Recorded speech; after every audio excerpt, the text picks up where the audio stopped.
ఏంటండి పిల్లలు ఎదుగుతుండగా ఆస్తులు పోతే ఏమంటారండి?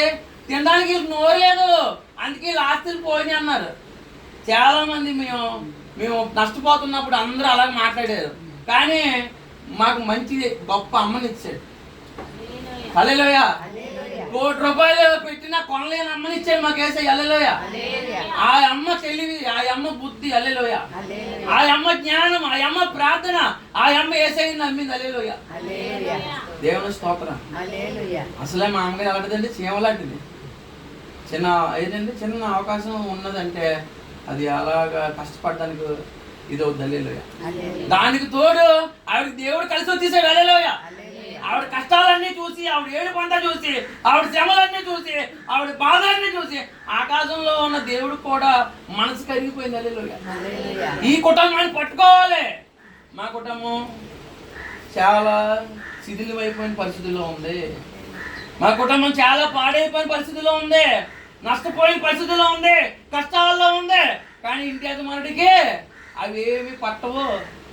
హల్లెలూయా. అటువంటి పరిస్థితుల్లో యేసయ్య మమ్మల్ని చూశాడు, చల్లగా చూశాడు. హల్లెలూయా. ఆకాశం నుంచి మనం ఎంత తోలండి మన వైపు చూశాడు. ఆయన చూసి సువార్తగా ఆయన అయ్యగారి ద్వారా వచ్చి మా ఇంటిని కలుసుకొని మా అమ్మకి దర్శనం ఇచ్చి మాట్లాడి మా అమ్మ చేయి పట్టుకొని నడిపించాడు. హల్లెలూయా. దేవుని మహిమ కలుగునుగా. హల్లెలూయా. హల్లెలూయా. తెల్లవారుజామున ప్రార్థన. అసలు మా అమ్మగారిలో ఉన్న గొప్పతనం ఏంటంటే చదువుకోలేకపోయినా, బైబిల్ చదవకపోయినా సరే తెల్లవారుజామునే 5 గంటలకో 4 గంటలకో 3 గంటలకో లేచిపోయింది. ఆవిడ గంట సేపు కంటే ఎక్కువ ప్రార్థన చేసేది. హల్లెలూయా. ఇలా ఆవిడ మీరు ఎందుకు పాస్టర్ గారు అమ్మగారి గురించి ఇలా ఎందుకు మాట్లాడుతున్నారంటే సామెతల గ్రంథం 31 అధ్యాయము. హల్లెలూయా. హల్లెలూయా. 30వ వచనంలో ఏముందంటే సామెతల గ్రంథం 31:30లో అందం మోసకరం, సౌందర్యం వ్యర్థము, యెహోవా యందు భయభక్తులు కలిగిన స్త్రీ కొనియాడబడును. చేసిన పనిని బట్టి అటు దానికి ప్రతిఫలం ఏదగును. గౌనులు యొద్ద ఆమె పనులు ఆమెను కొనియాడును. హల్లెలూయా. ఏమన్నా తెలిసి మా ఇళ్లలో ఎవరికి కూడా సమాధి లేదు. మా అమ్మగారి సమాధి ఉంది పెద్దపురంలో. దాని మీద జ్ఞానమంత్రాలు తను ఇల్లు కట్టిన అనేసి ఉంది. హల్లెలూయా. మనిషి ఎంత డూబుగా కనపడింది కాదు, దేవుడి ఎంత భయభక్తులుగా ఉన్నదన్నది కావాలి. హల్లెలూయా. ఇవాళ భక్తి నాటకం అయిపోయింది, భక్తి పరులా నటిస్తున్నాం, అది జీవించింది ఆవిడ. హల్లెలూయా. హల్లెలూయా. భక్తి నటించలేదు. పాస్టర్ గారు వస్తున్నారని ఒక నాటన, దేవుడు విశ్వాసం చూస్తున్నారని ఒక నాటన నటించలేదు. ఆవిడ జీవించింది యేసయ్యలో. హల్లెలూయా. ఆవిడకి ఎంత భక్తి అంటే ఆ మధ్యాహ్నం తినేసి పడుకొచ్చాడు. 2 గంటలు తిని అందరికీ సర్దీసి, ఇంకా చిన్నపిల్లలు ముసలోళ్ళు అందరూ ఎవరొత్తాలకు అన్నాలు పెట్టింది స్కూల్లో.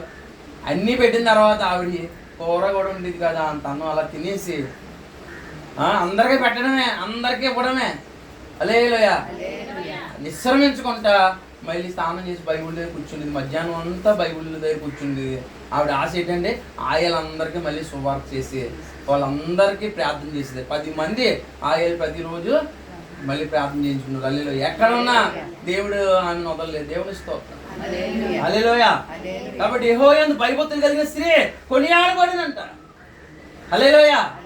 కాబట్టి దయచేసి జ్ఞాపకం చేసుకోండి. హల్లెలూయా. మాకు ఎప్పుడు చలి తగలకుంటా, హల్లెలూయా, మా నాన్నగారు పట్టించుకోకపోయినా మాకు దుప్పట్లు ఉండేవి. మా ఇంట్లో దీపం ఎప్పుడు ఆరిపోలేదు. మా అమ్మ ఉండగా మాకు ఏ పని లేదు. మా అమ్మ ఉండగా మాకు ఏమి కూడా ఇబ్బంది లేదు. హల్లెలూయా. అన్ని తానే చూసుకుంటుంది ఇంటికాడ. హల్లెలూయా. 5 బిడ్డలను పోషించి పెళ్లిళ్ళు చేసిందంటే ఇవాళ ఒక బిడ్డ చేయలేకపోతున్నారు. హల్లెలూయా. మా ప్రవర్తన కనిపెట్టేది. మమ్మల్ని ఏమైనా గాలి వదిలేసి అనుకున్నారా? నేను ఎంత దూరంలో ఉన్నా సరే మా అమ్మగారి ప్రార్థన నన్ను కాపాడింది. నేను భయంకరమైన తాగుబోతుల మధ్యలో, వ్యభిచారుల మధ్యలో ఉన్నా, ఎప్పుడు నేను ఏ పాపం ఎరగకుండా ఉన్నానంటే కారణం మా అమ్మగారి ప్రార్థన బలంగా పనిచేసింది. జయగారు అని ఇంకొక ఆవిడ ఉండేది, ఆవిడ ప్రార్థన. హల్లెలూయా. దేవుని స్తోత్రం. నా యవ్వన కాలం అంతా కూడా నేను చెడిపోకుండా కాపాడింది మా అమ్మగారి ప్రార్థన. హల్లెలూయా. కాబట్టి దయచేసి చూడండి, మన బిడ్డలకి ఆస్తి ఇవ్వలేదే మనం బెంగెట్టుకుంటున్నాం. హల్లెలూయా. మీరు మీ బిడ్డలకు ఇవ్వాల్సిన ఆస్తులు కాదు, దేవుడు యందు భయభక్తులు ఇవ్వండి. హల్లెలూయా. దేవుడు యందు భయభక్తులు కలిగి ఉంటే, మొదట ఆయన నీతిని రాజ్యాన్ని ఎదిగితే మీకు కావాల్సినవన్నీ మీ వెనకాల వస్తాయంట. దేవుని మహిమ కలిగిన ఇవ్వాల్సింది ఏంటంటే జ్ఞానం ఇవ్వాలి, చెడుని అసహించుకునేలా చేయాలా. పిల్లలకి ఇవ్వాల్సింది. ఈ రోజున మా అమ్మ గురించి 8 సంవత్సరాలు అయిపోయి చనిపోయిన తర్వాత నేను మళ్ళీ మాట్లాడుతున్నానంటే ఇలా కారణం. హల్లెలూయా. ఆవిడికి దేవుడి మీద ఉన్న ప్రేమ, దేవుడు అంటే ఎంతో ప్రేమ. నెలకోసారి కూటమెట్టి ఇంటికాడ ఇలా ఇది మందిరం అయిపోయింది. హల్లెలూయా. దేవుని మహిమ కలిగిన గాక. ఈరోజు ఇక్కడ ఉన్న వాళ్ళు ఎవరైనా సరే అలాంటి దీవెన పొందాలంటే చక్కగా అన్నపూర్ణ కానీ, మన సిస్టర్ గారు సచివతి గారు కానీ, చక్కగా అక్క కానీ ఎంత గొప్ప సాక్ష్యాలు చెప్పారు. ఇంకా ఇంకో 100 మంది ఉన్నారండి ఇలాంటి మాటలు చెప్పడానికి. చచ్చిపోయి ఆ నిమిషం చచ్చిపోయేవారు ఏసై పంపించేవాడు అమ్మనే. తిండి లేక, ఆదరణ లేక, దిక్కు లేక, ఆయా పరిస్థితుల్లో ఉన్నవాళ్ళ దగ్గరికి వెళ్ళి ఏసై ప్రార్థన చేస్తానని చెప్పి వెళ్ళి వాళ్ళ కోసం ఎంతో ప్రార్థన చేసేది. ఇంటికి వచ్చేసి మళ్ళీ చేసేది. ఇంటికి వచ్చేసి తెల్లవారుజామున వాళ్ళ గురించి చేసి ప్రార్థన చేసేది. ఆ ప్రార్థనలో హల్లెలూయా దేవుడు ఆలకించి వాళ్ళకి మంచి చేసి కూడా హల్లెలూయా. కాబట్టి దయచేసి చూడండి. కాబట్టి ఆమె చేసిన ప్రతిఫలం ఇలా ఇన్ని సంఘాలు మనం కట్టబడ్డాయంటే హల్లెలూయా. పెద్ద పరిచర్య మనం జరుగుతుందంటే కారణం హల్లెలూయా. దేవుడి స్తోత్రం. ఆమెకున్నటువంటి శ్రద్ధ హల్లెలూయా. ఆవిడకున్న దేవుడు యందు ఇదంతా నాకు ఇచ్చేలేదు దేవుడు, మా అమ్మకి ఇచ్చేవాడు ఇవ్వడం వల్ల నాకు వచ్చింది. హల్లెలూయా. ఏదో ఆ అత్తమాటి పద్మాటి మాట అంటారు, పెద్దోళ్ళు చేసింది ఎక్కడికి పోదంట, వాళ్ళ పిల్లలకి వెళ్తుందనే మాట అంటారు. హల్లెలూయా. దేవుని మహిమ కలిగిన కాక. మా అమ్మ చేసిన పుణ్యం ఎక్కడ పోద్దండి? హల్లెలూయా. మేము చేసిన పుణ్యం కాదు ఇది, మీరు చెయ్యాలి. ఇప్పుడు మేము చేస్తే మా పిల్లలు కూడా ఇలా మాట్లాడతారు మా గురించి. మా అమ్మ చేసేసింది సరిపోద్ది అనుకోండి, మేము ఊరుకున్నాం అనుకోండి. హల్లెలూయా. మా గురించి ఎవడో మాట్లాడాలి. హల్లెలూయా. దేవుని మహిమ కలిగిన కాక. ఆవిడ బాటలో మనం నడాలి. ఆవిడకున్న విశ్వాసం మనకు కూడా కావాలి. ఆవిడ ఎప్పుడైనా సరే ఓ పాడైపోయిన పెంకిల్లు ఎవరికైనా చూసిందంటే అది ఇల్లు అయిపోద్దురా అనేది. హల్లెలూయా.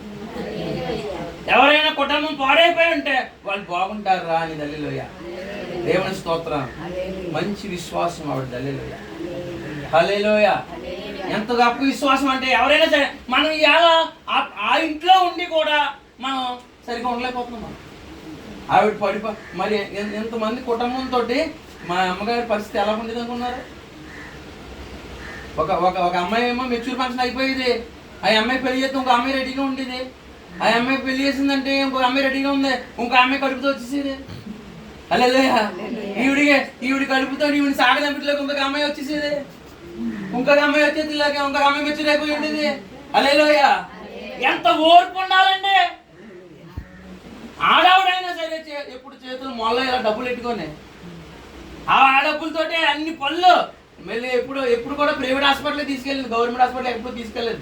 మా అక్కల్ని ఎక్కడ కూడా నా రాజకుమారిని అడగండి, అక్కడే ఉంటుంది పెద్దాపురంలో. హల్లెలూయా. ఎన్ని కాన్ఫ్లైన్ అక్కడ వేయించింది. హల్లెలూయా. ఆవిడకి మంచి ఫ్రెండ్ అయిపోయింది మా అమ్మ అత్తమాడికి వెళ్తాంలో. దేవుని మహిమ కలిగిన కాక. హల్లెలూయా. కాబట్టి ఎవరికైనా ఆపరేషన్ వస్తే ఆపరేషన్ ఏం చేసేది, ఎలా చేసేదో తెలియదు. హల్లెలూయా.